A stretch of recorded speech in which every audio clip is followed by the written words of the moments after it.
একটা মেয়ের বিয়ের পর আসলে কি বদলায় জানেন? শুধু তার ঠিকানা নয়, বদলে যায় তার প্রায়োরিটিও।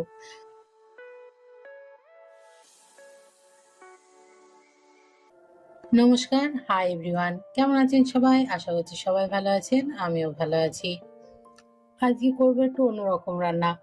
সয়াবিনের কোপ্তা করে, কোপ্তা ঠিক না, মুঠের মতো করে, তাই আলু দিয়ে তরকারি করব। শুধু সয়াবিন খেতে খেতে আর ভালো লাগছে না, তাই ভাবলাম একটু অন্যরকম ট্রাই করি। তো এই জন্যই সয়াবিন গুলো আগে একটু লবণ জলে সেদ্ধ করে নিয়েছি। সয়াবিন গুলো থেকে ভালোভাবে জল চিপে নিতে হবে, একদম যাতে জল না থাকে সেইভাবে। আর এতে দেবো একটু আদা আর কাঁচা লঙ্কা, সেটাও নিয়ে রেখেছি। এটা আবার মিক্সিতে পেস্ট করতে হবে, মানে বেশি পেস্ট হবে না, আবার বেশি আবার শক্ত থাকবে না। তো মাঝারি সাইজের পেস্ট করে নেব। আর জল নিংড়াচ্ছিলাম, আমার মনে মনে ভাবছিলাম যাদের উপরে যত রাগ আছে তত এই সয়াবিনের ওপর দিয়ে দিব।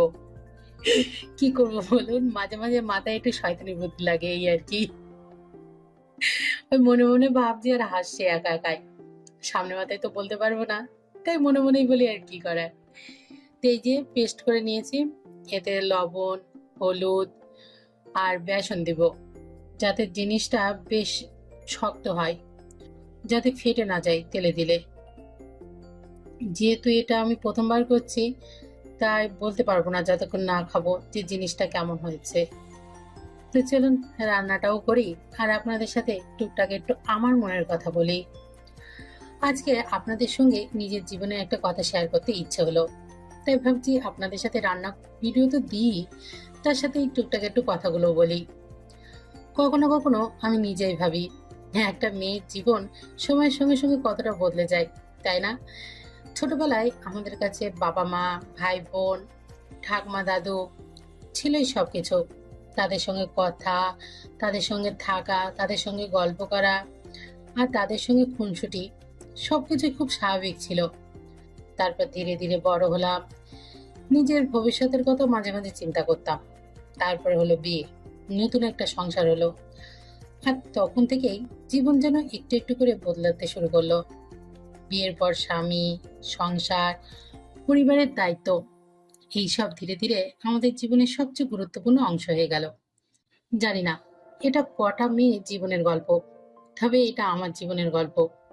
ওই জন্য ভাবলাম, যেহেতু কালকে বাবার বাড়ি গিয়েছিলাম, আর কিছু কিছু কথা আমার মনে আনাগোনা দিচ্ছিল, তাই ভাবলাম আপনাদের সাথেও শেয়ার করি। এইসব এক এক করতে করতে নিজের জন্য যে সময়টা আগে ছিল, সেটাও অনেকটা কমে গেল। বাবা মা কিন্তু আমাদের কাছে সবসময় একটা আলাদা জায়গা নিয়ে থাকে, সেখানে কেউই ঢুকতে পারে না। বরং তাদের জন্য ভালোবাসাটা আগের থেকে একটু বেড়ে যায়। শুধু তাদের কাছে যাওয়া, তাদের একটু সময় দেওয়া, এইগুলো সেই আগের মতো আর থাকে না। কখনো কখনো মনে হয়, ছোটবেলায় যাদের ছাড়া একটা দিনও ভাবতে পারতাম না, বড় হয়ে তাদের জন্য সময় বের করাটা কঠিন হয়ে যায়। আবার 1-2 বছরও তাদের কাছে যাওয়া হয় না।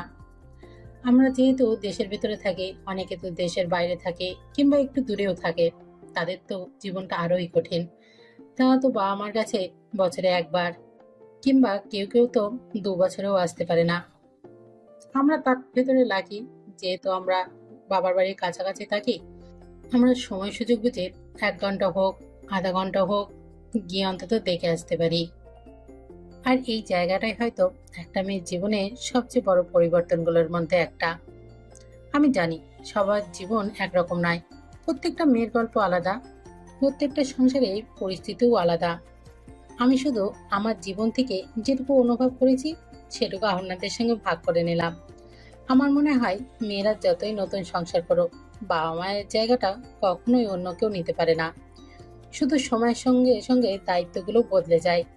আজ এই কথাগুলো বলার পর আপনাদেরও যদি নিজের জীবনের কোনো কথা মনে পড়ে, তাহলে চাইলে কমেন্টে আমার সঙ্গে শেয়ার করতে পারেন। কারণ হয়তো আমাদের গল্পগুলো আলাদা, কিন্তু অনুভূতিগুলো কোথাও কি একই রকম। আপনাদের সাথে কথাগুলো শেয়ার করে জানি না মনটা আজকে অনেকটাই হালকা লাগলো। কারণ এটা যে আমার 1-2 বছরের কথা তা নয়, আস্তে আস্তে অল্প অল্প জমতে জমতে এত দূর এসেছে। আপনাদের সাথে গল্প করতে করতে আমার সারাদিনের টুকটাক কাজও কমপ্লিট হয়ে গেছে।